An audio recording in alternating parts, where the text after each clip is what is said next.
আছো তোমরা সবাই? আশা করছি সবাই খুব ভালো আছো আর আমিও খুব ভালো আছি। আমার নতুন আরো একটি ব্লগ ভিডিও দেখার জন্য তোমাদের সবাইকে জানাই অনেক অনেক স্বাগতম। আর যে যেখান থেকে আমার এই ভিডিওটি দেখছো তোমাদের সবার জন্য রইল অনেক অনেক ভালোবাসা আর শুভকামনা। কয়েকদিন থেকেই ফেসবুকে আর ইউটিউবে একটা জায়গা নিয়ে বেশ লেখালেখি হচ্ছে, ভিডিও দেখছি অনেকগুলো। তাই আমারও ইচ্ছা হলো একটু জায়গাটাতে যাওয়া। আর জায়গাটা একদম আমার নিজের শহরের মধ্যেই, না গিয়ে কি আর থাকা যায়? সেই জন্য আজকে বেরিয়ে পড়লাম সেই জায়গাটাতে যেতে। ভিডিওগুলি যখন আমি দেখছিলাম তখন জায়গাটা দেখতে খুব সুন্দর লাগছিল। মনে মনে ভাবছিলাম, ইস যদি এরকম কোনো জায়গায় যেতে পারতাম। তারপর একদিন বরমশাইকে জিজ্ঞেস করলাম, জানো এই জায়গাটা কি সুন্দর নতুন বের হয়েছে। বরমশাই বলল, এটা তো আমাদের বাসা থেকে মাত্র 15-20 মিনিটের দূরত্ব। আমি বললাম, তাই নাকি? তাহলে কবে যাচ্ছি? তো বরমশাই বলল, ঠিক আছে, কালকে শুক্রবার আছে, কালকেই চলো যাই। তাই আজকে শুক্রবার করে বেরিয়ে পড়লাম। বরমশাইয়ের দোকানও বন্ধ আর আমরা একদম পড়ন্ত বিকালে বের হয়েছি। বিকেল বেলা রাস্তার দুই ধারে এই প্রাকৃতিক সৌন্দর্যগুলো যেন আরো সুন্দর লাগে, আরো নজর কেড়ে নেয়।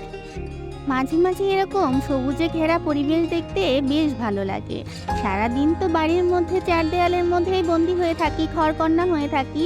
এরকম বাইরের সৌন্দর্য, প্রাকৃতিক সৌন্দর্য দেখলে মনটা ভীষণ খুশি খুশি হয়ে যায় আর মনটা অনেক পরিবর্তন হয়ে যায়। রাস্তাটা এত সুন্দর লাগছিল দেখতে, দুই ধারে সবুজ আর মাঝখানে রাস্তা, আর সূর্যটাও একদম লাল হয়ে এসেছে। আর কিছুক্ষণ পরে সূর্যি মামা তার নিজের বাড়িতে ফিরে যাবে। আর এখন যেহেতু ধান কাটা চলছে, সেই জন্য ধানের পোয়ালগুলো রাস্তার উপরে মেলে রেখেছি শুকানোর জন্য। 2 দিন ধরে যে টানা বৃষ্টি হলো তাতে অনেক ধান ভিজে গিয়েছে, ওই জন্য ওগুলো রাস্তার উপরেই মেলে দিয়েছে। কথা বলতে বলতে পৌঁছে গিয়েছি সেই ভাইরাল রোমান্টিক জাফলংয়ে। ভিডিওতে যেমন দেখেছিলাম তার থেকে অনেক বেশি সুন্দর এই জায়গাটা। নিজের চোখে না দেখলে আমি বিশ্বাস করতে পারতাম না যে গাইবান্ধায় এত সুন্দর একটা জায়গা আছে। চারদিকটা আমি ভালোভাবে দেখে নিলাম, এরপর নিচে নেমে যাচ্ছি। আর এই নিচে সাদা পাথরগুলো এত ভালো লাগছে, একদম যেন মনে হচ্ছে আমি সিলেটের জাফলংয়ে এসেছি। সান্নিধ্য তো অনেকক্ষণ আগে এসে এই জলে নেমে গিয়েছে আর আমি চারপাশের দৃশ্যটা ভিডিও করছিলাম। এই যে ব্রিজটা দেখছো, এটা দিয়ে বাস, ট্রাক, মোটরসাইকেল, অটো, রিক্সা এগুলো। এই পাশে যে ব্রিজটা আছে সেটা দিয়ে শুধু ট্রেন যাতায়াত করে। দুই ধারে দুইটা ব্রিজ আর মাঝখান দিয়ে নদী, যা সুন্দর লাগছিল দেখতে। আমার ইচ্ছা ছিল যখন আমি জলের ভিতরে পা রাখবো তখন মাথার উপর দিয়ে ট্রেন যাবে, কিন্তু আমার সেই ইচ্ছেটা আর পূরণ হয়নি। সেদিন একটা ট্রেনও ওই দিক দিয়ে যায়নি, ব্যাড লাগছিল আমার। এখন আস্তে আস্তে নিচে নেমে যাচ্ছি। সান্নিধ্য তো অনেকক্ষণ আগেই জলে নেমে গিয়েছে, দেখো ওর অবস্থা। আমার এত বছরের বিবাহিত জীবনে আমি কখনো এই জায়গাটায় আসিনি, আজকেই প্রথম এসেছি।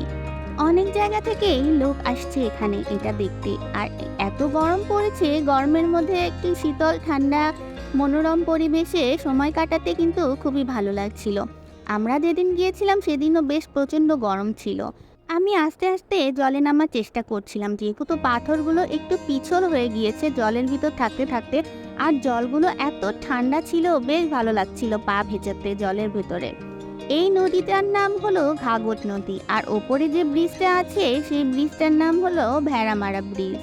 গাইবান্ধা শহর থেকে এই জায়গাটাতে আসতে 15-20 মিনিটের মতো সময় লাগে, বেশি দূরও নয়। কিন্তু মাঝে মধ্যে কিন্তু এখানে এসে সময় কাটানো যাবে। জায়গাটা আমার এত ভালো লেগেছে, আর ঠান্ডা প্রাকৃতিক পরিবেশ, তার পাশে খোলামেলা, দারুণ লাগছিল। আর ওই যে মাথার ওপরে ব্রিজ, ব্রিজের ওপর দিয়েও অনেকে হেঁটে যাচ্ছে। তীব্র গরমে যখন অতিষ্ঠ জনজীবন, তখন অনেকেরই প্রশান্তির জায়গা হয়ে উঠেছে এই স্থানটি। আর জলগুলো এতই স্বচ্ছ, ভেতরে কেউ থাকলে তাকে পরিষ্কার দেখা যাচ্ছে। বয়সের মানুষই এখানে এসেছে ঘুরতে, কেউ বা এসে জলে গা ভাসাচ্ছেন, আবার কেউ বা স্নান করছে সান্নিধ্যর মতো, আবার কেউ বা আমার মতো পা ভিজিয়ে রেখেছে জলের ভিতরে। এত সুন্দর জায়গা অনেকদিন পরে দেখলাম। এর জায়গাটা অনেকটা সিলেটের জাফলংয়ের মতো ফিল এনে দেয়। মাঝখান দিয়ে নদী, আর নদীর ভেতরে সাদা পাথর। আমার তো কখনো সিলেট জাফলংয়ে যাওয়া হয়নি, তাই আমি এখানে এসেই জাফলংয়ের ফিলটা নিচ্ছি। আমার নিজের শহরে এত সুন্দর একটা জায়গা আছে, আবার সেটা ভাইরালও হয়েছে, এই কথা ভেবে আমার বেশ আনন্দ হচ্ছিল। পড়ন্ত বিকেলে সূর্যি মামার ছবি যখন জলের ভেতরে পরিষ্কার ফুটে উঠেছে, তখন আরো সুন্দর লাগছিল দৃশ্যটা দেখতে।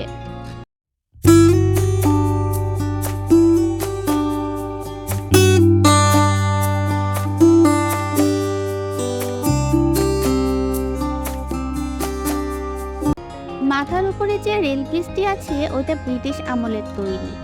আগে এই ব্রিজটি দিয়ে ট্রেনে করে অনেক জায়গায় গিয়েছি ঘুরতে, কিন্তু কখনো ব্রিজের নিচে সেভাবে লক্ষ্য করা হয়নি। এখানে ব্রিজের নিচে যে এত সুন্দর একটা জায়গা আছে আমরা কখনো ভাবিনি সেটা। সান্নিধ্য জলের ভেতরে নেমে অনেক আনন্দ পাচ্ছিল, আমাকেও বলছিল মা তুমি জলে নামো, আমি আর নামিনি। আর এদিকে অনেকক্ষণও হয়ে গেল, ওকে বলছি বাবা এবার উঠে এসো, এরপর না হলে ঠান্ডা লেগে যাবে। কিন্তু যে গরমটা পড়েছে জলের ভেতরে থাকতে তো অনেক মজা লাগছিল বটেই, কিন্তু আবার বেশিক্ষণ থাকলে ঠান্ডাও লেগে যেতে পারে, সেই জন্য ওকে ডাকছিলাম বারবার করে, কিন্তু ও কিছুতেই উঠতে রাজি হচ্ছিল না। Our hearts beat to the city streets. We began to feel the fire.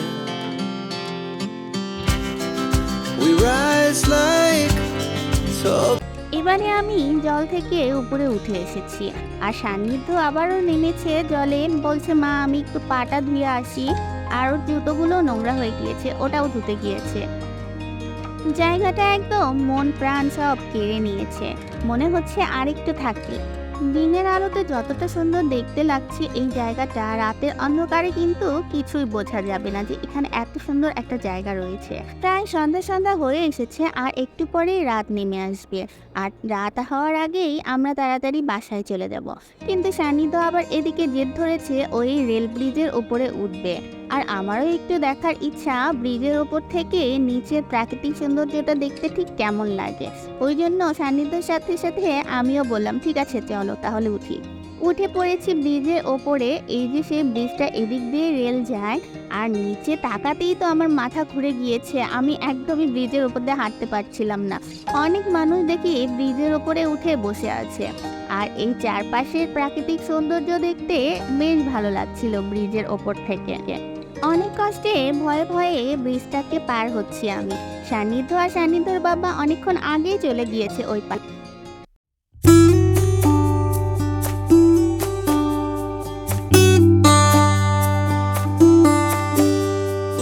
এবারে আমরা পুরনো রেল ব্রিজটা পার হয়ে এই নতুন ব্রিজের ওপর উঠে এসেছি। এদিক দিয়ে সব রিক্সা, অটো, মোটরসাইকেল, বাস, ট্রাক সেগুলোই যায়, আর এই ব্রিজের ওপর থেকেও জায়গাটা দেখতে দারুণ লাগছিল। তো বন্ধুরা আমার আজকের ভিডিওটি কেমন লেগেছে আমাকে অবশ্যই কমেন্ট করে জানিও। যদি ভালো লেগে থাকে একটা লাইক করে দিও, আর আমার চ্যানেলটিকে প্লিজ সাবস্ক্রাইব করে দিও। তোমাদের এক একটা কমেন্ট কিন্তু আমার কাছে খুবই গুরুত্বপূর্ণ। ব্রিজের উপরে দেখি অনেকগুলো ফুচকার দোকান, চায়ের দোকান বসেছে, তা আমরাও কিছু ফুচকা খেয়ে নিলাম, এরপর বাড়ির উদ্দেশ্যে রওনা দিয়ে দিব। আজকের বিকেলের ঘোরাঘুরিটা দারুণ জমে গিয়েছিল। এত সুন্দর মনোরম পরিবেশে আজকে বিকেলটা কাটবে আমি ভাবতেই পারিনি। মাঝে মাঝে এরকম মনোরম পরিবেশে যদি সময় কাটানো যায় পরিবারের সঙ্গে, তখন কিন্তু বেশ আনন্দ লাগে। আর যে রাস্তা দিয়ে আমরা এই ভাইরাল রোমান্টিক জাফলংয়ে এসেছিলাম, এবার বরমশাই তার উল্টো আরেকটা রাস্তা দিয়ে নিয়ে যাচ্ছে, একটু ঘুরে ঘুরে নিয়ে যাচ্ছে। আমি বলেছিলাম যে একটু গ্রাম সাইড দিয়ে নিয়ে চলো, গ্রামের ভেতর দিয়ে এরকম ঘুরতে আমার বেশ ভালো লাগে। আজকের মতো এটুকুই বন্ধুরা, আবার দেখা হবে নতুন একটা ভিডিওতে। টাটা, বাই বাই, তোমরা সবাই ভালো থেকো।